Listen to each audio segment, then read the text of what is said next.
Baik ikhwan dan akhwat yang dirahmati Allah, setelah kita membaca dan memahami pengertian dari khas, berikutnya kita akan memahami atau membaca kaidah lafaz khas itu. Apa ketentuan yang berhubungan dengan lafaz khas? Qala al-muallifu qaidatuhu dalalatul khasi ala ma'nahu qat'iyyatun.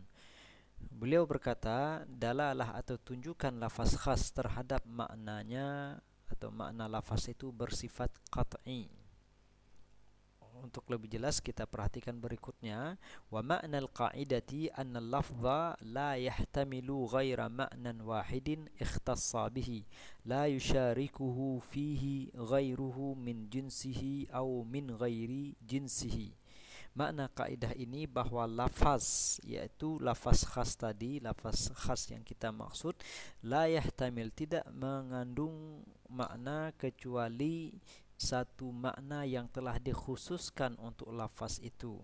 La yusyarikuhu fihi ghairuhu, tidak ada makna yang lain yang ikut serta dalam lafaz itu.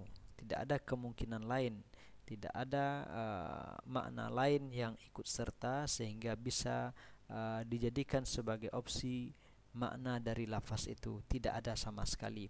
Min jinsihi, baik itu dari jenis makna itu atau dari selain jenisnya. Maksudnya begini, misalnya manusia itu adalah jenis ya, jenis makhluk. Ada satu jenis namanya manusia. Kemudian berarti hewan atau tumbuh-tumbuhan berarti jenis lain. Nah, ketika misalnya kita katakan Muhammad, maka lafaz Muhammad itu khusus untuk seseorang yang diberi nama Muhammad. La yusyarikuhu fihi ghairuhu, tidak ada yang ikut serta dalam lafaz, dalam makna nama itu, baik dari jenisnya, baik orang lain ya. Ketika si ayah atau kedua orang tua memberikan nama Ahmad atau Muhammad, maka nama itu melekat pada diri anaknya itu. Nah, ketika si ayah memanggil anaknya, tentu dia tidak memaksudkan anak-anak yang lain, karena itu khusus untuk anak yang dilahirkan atau anak yang menjadi keturunan dia. Nah, adapun manusia-manusia lain, manusia atau anak-anak lain itu disebut min jinsihi, sosok-sosok lain dari jenis manusia, tidak dimaksudkan dengan lafaz Muhammad itu. Au min ghairi jinsihi, maupun makhluk-makhluk lain selain jenisnya, artinya selain manusia.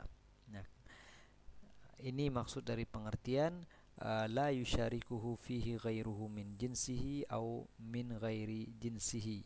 Maka dalam tingkatan bahasa Arab atau ilmu mantik, Muhammad itu disebut dengan alam, disebut dengan disebut dengan satu individu, kemudian di atasnya itu ada namanya jins ya, jenis manusia, kemudian individunya adalah di situ salah seorang yang bernama Muhammad. Nah, min amthilati al-qaidah, agar lebih jelas mari kita lanjutkan kepada contoh-contoh.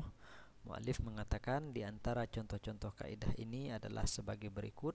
Yang pertama, qauluhu ta'ala fi kafaratil yamin faman lam yajid fasiyamu thalathati ayyamin, al-Maidah al-ayah at-tasi'ah ba'da 80. Fadalalatu al-ayati qat'iyyatun fi siyami hadzal adadi minal ayyam. Jayid, kita pahami terlebih dahulu di antara contoh lafaz khas itu adalah dalam firman Allah tentang kafaratul yamin, faman lam yajid, siapa yang tidak memperoleh kafarat yang telah ditentukan, maka kewajibannya adalah siyamu thalathati ayyam, dia harus berpuasa selama 3 hari. Surat Al-Maidah ayat 89. Dalalatu al-ayati qat'iyah, tunjukkan hadis ini bersifat qat'i, bersifat pasti terhadap puasa selama bilangan hari ini. Artinya yang dimaksud dengan lafaz khas di sini adalah lafaz thalathati ayyam, sehingga puasa yang diperintahkan itu bilangannya atau lamanya menjadi sesuatu yang qat'i, sesuatu yang tidak diperdebatkan lagi, karena lafaz thalathati ayyam, salasah itu sesuatu yang khas, bukan 4, bukan 2, ya, tidak lebih dan tidak kurang. Kalau lebih namanya 4, 5 dan seterusnya, kalau kurang 2, 1 atau tidak sama sekali.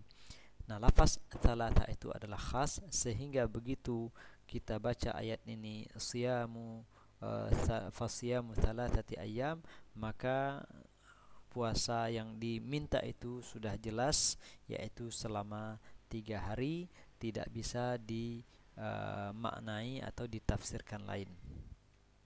Kemudian contoh yang kedua adalah qauluhu ta'ala walakum nisfu ma taraka azwajukum illam yakun lahunna walad fa in kana lahunna waladun falakumur rubu'u mimma tarakna. An-Nisa al-ayah athaniyah asyarah. Lafdhun nisfi wal rubu'i lafdhani khassani la yahtamilani illa ma'na al-adadil mahsuri alladhi ustu'mila fihi.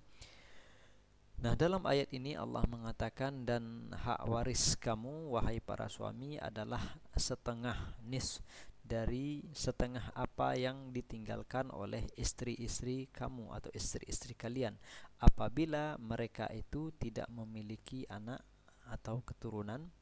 Nah, apabila mereka memiliki anak atau keturunan yang mewarisi, maka bagian kalian untuk kalian hanyalah 1/4 dari harta yang ditinggalkan atau harta warisan yang ditinggalkan oleh para istri tersebut. Nah, yang menjadi syahid atau pembicaraan kita di sini adalah lafaz an-nisf dan ar-rubu'. Lafaz nisf kemudian lafaz ar-rubu'. Kedua lafaz tersebut khusus digunakan atau ditempatkan untuk makna yang dimaklumi, yaitu setengah, kemudian ar-rubu' itu 1 dibagi 4. Nah, la yahtamilani, kedua-dua lafaz itu tidak mengandung pengertian melainkan bilangan yang telah ditentukan jumlahnya tadi. Nah, ya, kedua lafaz itu ya digunakan untuk makna-makna tersebut dan khusus untuk itu, sehingga tidak bisa dimaknai dengan makna yang lain. Contoh yang ketiga adalah hadis Rasulullah sallallahu alaihi wasallam. Beliau katakan, fi saimatil ghanami fi kulli arba'ina syatan ila 20 wa mi'ah. Haditsun sahihun akhrajahu ashabus sunani wa ghairuhum. Haddun la yazidu wa la yanqus wa la yahtamilu ghaira ma'nan wahidin huwa mastu'mila fihi lafdhu arba'in aw lafdhu 20 wa mi'ah.